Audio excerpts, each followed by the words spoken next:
এই ঢাকা বিশ্ববিদ্যালয়ের যে ডাকসুর যে নির্বাচনটি হয়ে গেল সেই নির্বাচনের ভিপি ক্যান্ডিডেট জালামি জালাল তার রুমমেটের সঙ্গে মারামারির এক পর্যায়ে ধস্তাধস্তি হয়, মারামারি হয়। সেই মারামারির এক পর্যায়ে তার রুমমেট আঘাতপ্রাপ্ত হয়।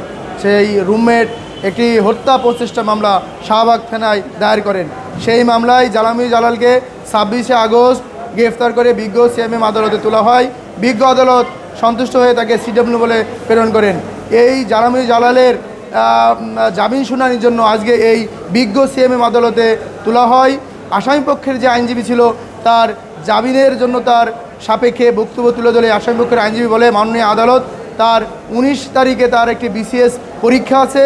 সে বিসিএস পরীক্ষার্থী, সে ঢাকা বিশ্ববিদ্যালয়ের একজন ভিপি ক্যান্ডিডেট ছিল। সে তার জামিনে গিয়ে পালাতক হওয়ার কোনো সুযোগ নাই। বিজ্ঞ আমরা যারা প্রসিকিউশন টিম ছিলাম, আমরা যারা রাষ্ট্রপক্ষের আইনজীবী ছিলাম, একমাত্র স্মার্ট সিটি বসুন্ধরা, আধুনিকতায় এক ধাপ এগিয়ে। আমরা তার জামিনের ঘোর বিরোধিতা করি।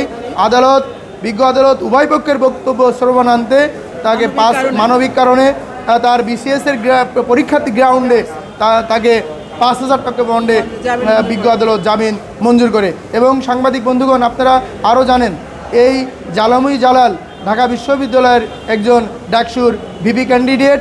সে তার রুমমেটের সঙ্গে কথা কাটাকাটির জেরে তার রুমমেটের একটা হত্যা প্রচেষ্টা মামলায় শাহবাগ থানায় তার রুমমেট একটি মামলা দায়ের করে।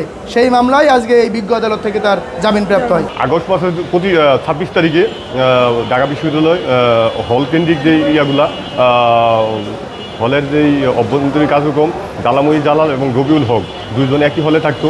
662 নং হলকে থাকাকে কেন্দ্র করে দুইজনের মধ্যে একটু হয়, তর্ক বিতর্ক হয়। এক পর্যায়ে দুইজনের মধ্যেই একটু মারামারি হয়। মারামারি হওয়ার পরে জালামি জালাল ওকে শাহবাগ থানার পুলিশ অ্যারেস্ট করার পরে আমরা বিজ্ঞ আদালতকে করলাম যে সে তো পূর্ব সরকারের আমলে জেল খাটে, সে আসলে ঘটনার সাথে জড়িত না, সে এই ঘটনার সাথে ভিক্টিমাইজ হয়ে গেছে।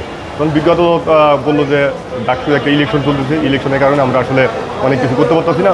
যেহেতু আজকে ইলেকশন শেষ, আমরা একটা জামিন অ্যাপ্লিকেশন দিচ্ছি এবং তার 19 তারিখে বিসিএস পরীক্ষাকে করে তারা বেলটা অ্যালাউ করা হবে। অ্যাজ পার মানে আইন অনুযায়ী যে কারা জেল কোড বিধি যে আইনটা, আইন অনুযায়ী সে আগামীকালকে রিলিজ হবে।